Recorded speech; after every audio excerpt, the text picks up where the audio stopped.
स्वागत है हॉरर की दुनिया में। खोलो पूरी मंडे और एंजॉय करो दिल दहला देने वाली हॉरर स्टोरीज।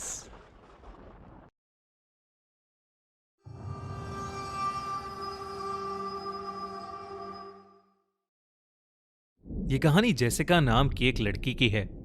जेसिका एक बेहद गरीब परिवार की लड़की थी। उसकी माँ तभी गुजर गई थी जब वो 8 साल की थी। घर में वो, उसका भाई और उसके पापा रहते थे। उसके पापा अक्सर शराब पीकर जेसिका को मारा करते थे। एक दिन ये सब इतना ज्यादा बढ़ गया कि जेसिका को अपने छोटे भाई को लेकर अपने घर से भागना पड़ा। वो दोनों बच्चे नागपुर से भागकर अब गोवा आ चुके थे। 15 साल की जेसिका ने भागने का डिसीजन तो ले लिया था, मगर वो अपना और अपने 9 साल के भाई का ध्यान एक अनजान जगह पर कैसे रखेगी, ये वो नहीं जानती थी। जेसिका और उसका भाई जॉन एक चर्च के सामने बैठ गए और वहीं लोगों से भीख मांगने लगे। तभी उधर से गुजर रही एक नन ने उन दोनों बच्चों को देखा और उनसे बात करने आ गई। जेसिका ने उस नन को सब कुछ बताया और उस नन को उन पर बहुत तरस आ गया। वो उन्हें अपने साथ उस चर्च में ले गई और जेसिका और जॉन ने वहीं रहना शुरू कर दिया। जेसिका ने जॉन का एडमिशन चर्च के ही एक स्कूल में करवा दिया और वो खुद एक प्रेयर ग्रुप की पार्ट बन गई। जल्द ही जेसिका का पूरा झुकाव गॉड की तरफ हो गया और चर्च ने उसे भी एक नन बना दिया। मगर नन बनने के बाद जेसिका के साथ कुछ ऐसा होना शुरू हो गया जो उसने कभी सपने में भी नहीं सोचा था। एक रात जेसिका अपने रूम में सो रही थी तो उसे अचानक दौरे पड़ने लगे। वो ऐसे चीखने लगी जैसे कोई उसे बहुत जोर से मार रहा हो। जब बाकी की नन्स उसकी आवाज सुनकर उसके कमरे में आई तो वो हैरान रह गईं। जेसिका का शरीर अकड़ा पड़ा था और उसकी आंखें बिल्कुल सफेद हो गई थीं। वो दर्द से चिल्ला रही थी, मगर उसकी आवाज उसकी नहीं बल्कि किसी आदमी की आवाज लग रही थी। ये देखकर एक नन ने जेसिका पर होली वाटर डाल दिया और जेसिका की स्किन से धुआं निकलने लगा। उसके बाद कुछ ही पलों में वो शांत हो गई। इस हादसे के बाद से जेसिका की तबीयत खराब रहने लगी। उसके बर्ताव में काफी बदलाव आ गया था। वो अब चर्च में आती ही नहीं थी और देर रात तक कॉरिडोर्स में अकेले घूमती रहती थी।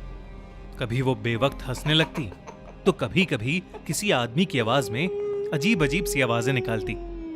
कभी किसी पर जोर से दहाड़ती जैसे कोई जानवर हो, तो कभी कोने में बैठी रोती रहती।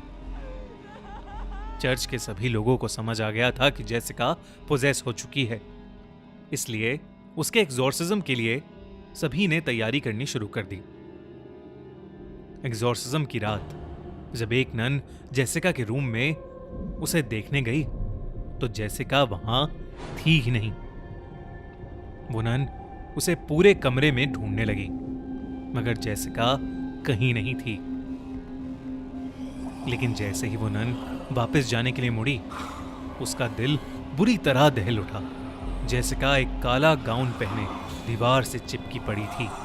क्रिश्चियनिटी में काले कपड़े लोग तब पहनते हैं जब कोई मर जाता है। जेसिका के मुंह से खून निकल रहा था। वो एक जानवर की तरह भारी आवाज में दहाड़ रही थी।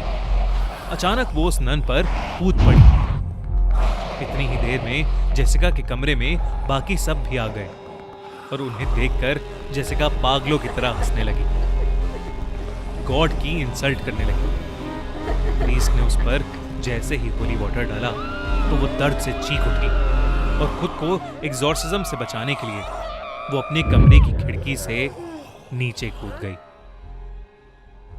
जेसिका की जान तो बच गई, मगर उसकी रीढ़ की हड्डी पूरी तरह से डैमेज हो गई थी, जिसकी वजह से वो फिर कभी चल नहीं पाई। इसके बाद जेसिका का एक्सॉर्सिज्म होना काफी आसान हो गया था, लेकिन जब तक चर्च के लोगों ने उसका एक्सॉर्सिज्म शुरू किया तब तक उसके अंदर का डेविल उसके अंदर से जा चुका था। जेसिका को चर्च के ही एक हॉस्पिटल में एडमिट करवाया गया, मगर प्रीस्ट जानना चाहते थे कि आखिर जेसिका के साथ ये सब क्यों और कैसे हुआ। उन्होंने जेसिका को हिप्नोटाइज करने का सोचा और एक छोटी सी इन्वेस्टिगेशन टीम बनाकर पता लगाने लगे कि आखिर हुआ क्या था। काफी ढूंढने के बाद उन्हें यह पता चला कि जेसिका की मां एक कल्ट मेंबर थी, एक ऐसे कल्ट की मेंबर जहां काला जादू करने वाले और डेविल की पूजा करने वाले लोग। जेसिका की मां ने डेविल को खुश करने के लिए कई सारी प्रक्रियाएं भी की। जब जेसिका छोटी थी तब जेसिका की मां ने जेसिका के शरीर का इस्तेमाल करने की भी कोशिश की थी, मगर जेसिका के पापा ने आकर उसे बचा लिया था। लेकिन शायद तब तक देर हो चुकी थी। 4 साल की जेसिका किसी अजीब लैंग्वेज में कर्सेस बोलने लगी थी। उसका चेहरा डरावना हो गया था और उसने कहा कि वही अपने पापा की मौत का रीजन बनेगी और उनकी मौत के बाद ही डेविल का असली रूप इस दुनिया में आ जाएगा। अपना काला जादू उल्टा हो जाने की वजह से जेसिका की मां की डेथ हो गई और जेसिका के पापा जानते थे कि जेसिका में भी इविल रह रहा है, इसलिए धीरे धीरे वो उससे दूर होते चले गए और उससे नफरत करने लगे। जिस रात जेसिका अपने भाई को लेकर घर से भागी, वो अपने पापा की शराब में जहर मिलाकर आई थी और उसके पापा की मौत तभी हो गई थी। उसके बाद से जेसिका पोजेस हो गई, जिसका मतलब यह था कि जेसिका को पोजेस खुद डेविल ने किया था। ये सब जानने के बाद प्रीस्ट का दिल बुरी तरह दहल उठा और उन्होंने जेसिका के भाई जॉन को अपने पास बुलाया। तब उन्होंने देखा कि जॉन की पीठ और हाथ पर अजीब से निशान बने हुए थे। वो समझ गए थे कि जेसिका भी अपनी मां की तरह पोजेस्ड होकर डेविल की पूजा करने लगी थी और अपने भाई का शरीर उसी पूजा के लिए इस्तेमाल कर रही थी। ये सब पता लगने के बाद प्रीस्ट ने जेसिका पर कई सारे एग्जॉर्सिज्म किए, मगर जेसिका की तबीयत दिन ब दिन बिगड़ती गई और आखिर में उसकी मौत हो गई। जॉन की पूरी जिम्मेदारी चर्च ने ले ली और जेसिका के मर जाने के बाद भी चर्च के लोग उसकी मुक्ति के लिए प्रे करने लगे। कैसी लगी आपको ये कहानी? क्या आप इस इविल नन के ऊपर एक ओरिजिनल सीरीज देखना चाहेंगे? हमें कमेंट करके जरूर बताइए।